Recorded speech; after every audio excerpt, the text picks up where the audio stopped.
सबसे बड़ा पापी कौन, स्त्री या पुरुष? एक बार की बात है, किसी देश में एक राजा रहते थे। वो और उनकी रानी दोनों ही भोलेनाथ के बहुत बड़े भक्त थे। उन्होंने अपने महल में तोता मैना का जोड़ा पाल रखा था और उन्हें एक ही पिंजरे में रखा था। अब ये तो सभी को पता है कि मियाँ बीबी में एक ना एक दिन लड़ाई जरूर होती है। तो काफी समय बीत चुका था।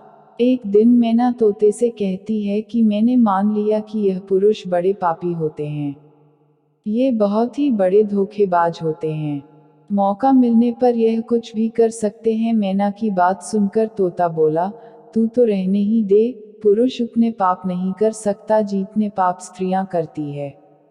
जितनी धोखेबाज स्त्रियां होती है ना उतना धोखेबाज तो कोई होता ही नहीं है। इनसे बड़ा पापी इस पूरी दुनिया में कोई नहीं होता। यह किसी की भी हत्या कर देती है। जिसके बाद तोता और मैना में लड़ाई होने लगी कि दुनिया में सबसे बड़ा पापी कौन है। ये सब दृश्य देखने के बाद राजा ने पूछा, तुम दोनों क्यों लड़ रहे हो? किस बात पर तुम दोनों विवाद कर रहे हो? मैना ने उत्तर देते हुए कहा, यह मान नहीं रहा कि दुनिया में सबसे बड़ा पापी पुरुष होता है।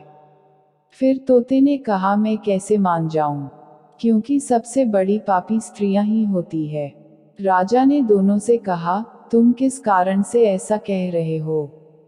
तब मैना ने उदाहरण देते हुए कहा, एक गांव में एक सेठ जी थे, बड़े ही धनबाद, और उनका जो बेटा था वो बहुत ज्यादा बिगड़ेल किस्म का इंसान था। सेठ जी का लड़का इतना जुआ खेलता था कि सेठ ये बात सोचते सोचते एक दिन स्वर्ग सिधार गए।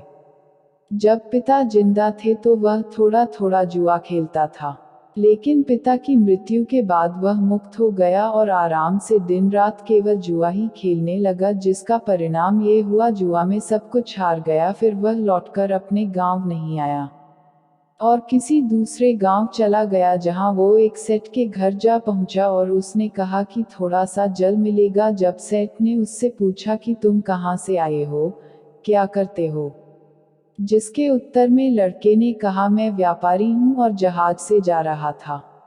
व्यापार करने में मेरा सामान समुद्र में डूब गया, तो आप मेरी कुछ मदद कर देते तो अच्छा होता। सेठ ने लड़के की बात सुनी और फिर उसकी बातों के जाल में फंस गए और कहने लगे कि बेटा, तुम दिखने में ठीक ठाक हो और कमा भी लेते हो, तो क्या मेरी बेटी से शादी करोगे? ये बात सुनकर लड़का खुश हो जाता है और शादी के लिए हामी भर देता है, जिसके बाद दोनों का विवाह हो जाता है और सेठ अपनी बेटी को खूब सारा धन देकर विदा कर देता है। अब इस लड़के को तो केवल धन के लिए विवाह करना था, जो वो कर लेता है। विवाह के बाद वो लोग जा रहे होते हैं तो रास्ते में एक जंगल पड़ता है। तब वह लड़का अपनी पत्नी से कहता है कि देखो, हम लोग जंगल से गुजर रहे हैं, तो कोई भी चोर तुम्हारे जेवर चुरा सकता है। तो ऐसा करो कि तुम अपने सारे जेवर उतार के मुझे दे दो।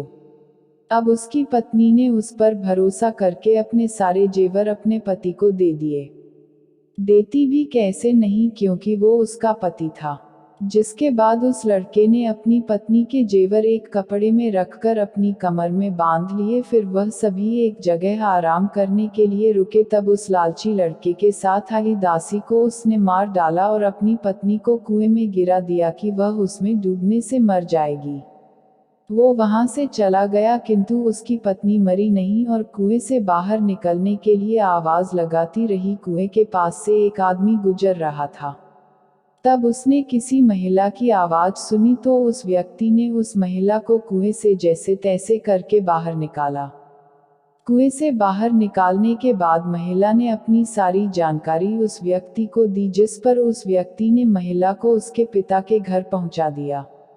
घर पहुंचने के बाद महिला के पिता यानी सेठ जी ने पूछा, क्या हुआ तुम्हारे साथ? अब क्योंकि वो स्त्री पतिव्रता थी, इसलिए उसने अपने पिता से झूठ कहा और बोली, पिताजी, जंगल में कुछ चोरों ने हम पर हमला कर दिया था और दासी को मार दिया।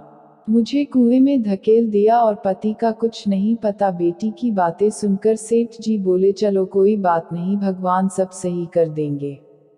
कुछ समय बाद लड़का दोबारा अपने ससुराल पहुंचा और सोचा कि सेठ जी से कहेगा कि आप नाना बनने वाले हैं और इसके बदले में खूब सारा धन मिल जाएगा। लेकिन वह जैसे ही अपने ससुराल पहुंचा, उसकी मुलाकात उसकी पत्नी से हुई, जिस पर उसकी पत्नी ने उससे कहा, मैंने पिताजी को ये सारी बातें बताई हैं, तो आप भी यही बता देना।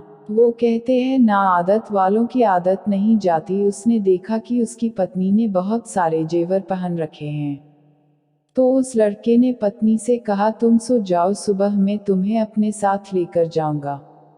रात हुई और उसने अपनी पत्नी का चाकू से कत्ल कर दिया तथा सारे जेवर लेकर चला गया।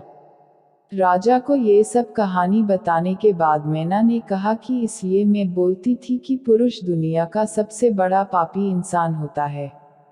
उसने अपनी पत्नी को मारा और सारा सामान लेकर चला गया। मैना की ये बातें सुनकर तोते ने भी राजा को एक कहानी सुनाई, जिसमें उसने स्त्री के चरित्र को लेकर बात की थी।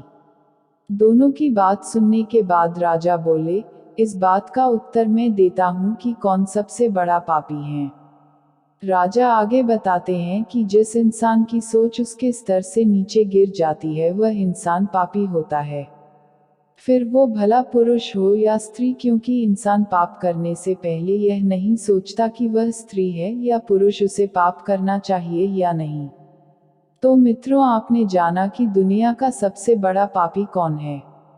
अगर आपके आसपास भी कोई इन्हीं में से एक है तो कमेंट करके जरूर बताएं। आज के लिए बस इतना ही। हम उम्मीद करते हैं कि हमारी इस कहानी के जरिए आपको कई सवालों के जवाब मिल गए होंगे। अगर यह कहानी पसंद आई हो तो उसे अपने दोस्तों के साथ जरूर शेयर कीजिएगा।